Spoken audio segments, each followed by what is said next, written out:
त्या योजना देखील आम्हाला चालवायच्या आहेत।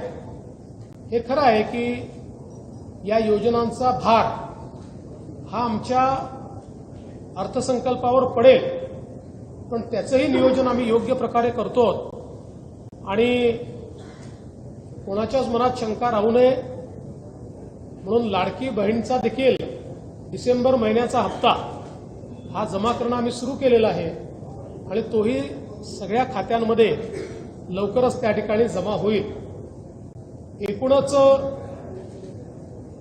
केंद्र सरकारच्या मदतीनं महाराष्ट्राला गतीने पुढे नेण्याचा आमचा प्रयत्न आहे। या निमित्ताने मी केंद्र सरकारचे आभार एका गोष्टीकरता मानतो की परवाच माननीय शिवराज सिंग चौहान साहेब आले होते आणि शिवराज सिंग चौहान साहेबांनी एकाच वर्षात आपल्याला 20 लाख घरं प्रधानमंत्री आवास योजनेच्या अंतर्गत दिली आहेत। हा देशातला रेकॉर्ड आहे।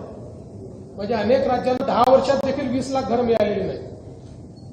महाराष्ट्रामध्ये पहिल्यांदा आपण 2022चं जे टार्गेट ठेवलं होतं ते एससीसीच्या यादीप्रमाणे ठेवलं होतं।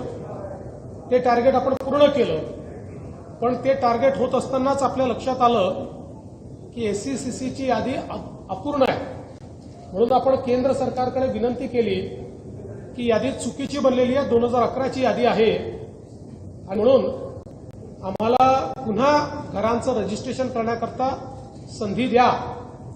आणि मग 2018-19ला केंद्र सरकारने आवास प्लस नावाचं पोर्टल सुरू केलं, ज्यामध्ये आपण रजिस्ट्रेशन सुरू केलं आणि त्यामध्ये 26 लाख लोकांचं रजिस्ट्रेशन आपण केलेलं आहे। या 26 लाखापैकी जवळपास 20 लाख लोकांना घर देण्याचा निर्णय ऑलरेडी केंद्र सरकारने दिलेला आहे आणि हे करत असताना मी केंद्राच्याही लक्षात आणून दिलं की काही अटी अशा होत्या की ज्याच्यामुळे गावातला गरीब हा काही प्रमाणात 10% हा त्या अटी शर्तींमुळे कुठेतरी अडकलेला आहे।